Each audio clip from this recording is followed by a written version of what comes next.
Salutare prieteni și bine v-am găsit la un nou videoclip de pe acest canal. Scuzați-mă că nu am mai postat de mult timp, dar am venit cu videoclipuri noi. Aici bobiță. Găinile stau închise pe perioada de iarnă. Poate o să le mai dăm drumul, dar nu prea cred, pentru că vine ulul, vulpea.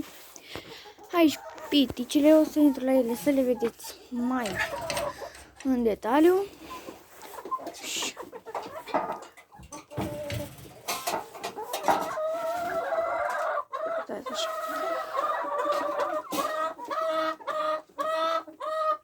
Și avem foarte multe noutăți, dacă nu mă credeți.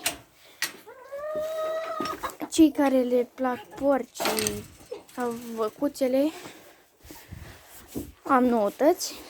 Și aici găinile. Aici mii de flori, au apă, mâncare, o să trebuia să le izolez cu un nylon, dar mai durează. Nu am avut timp.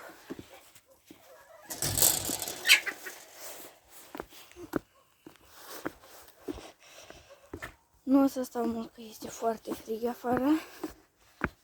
Sunt minus 2 grade acum.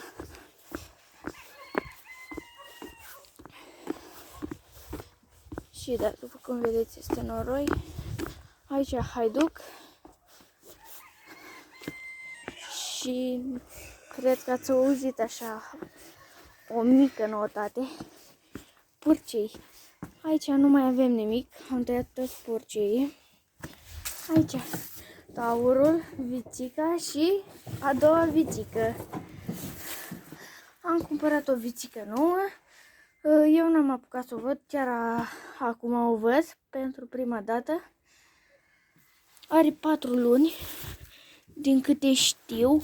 O să intru prin iesle, cred că, ca să îi vedeți mult mai bine. Și surpriza,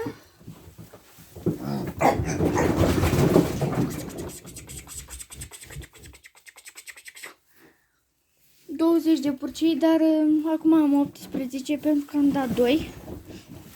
I-am vândut, ai mâncare tot. Sunt cam sperioși, dar o să le treacă. Știi ce fac feticea mică? Foarte cu minte ea.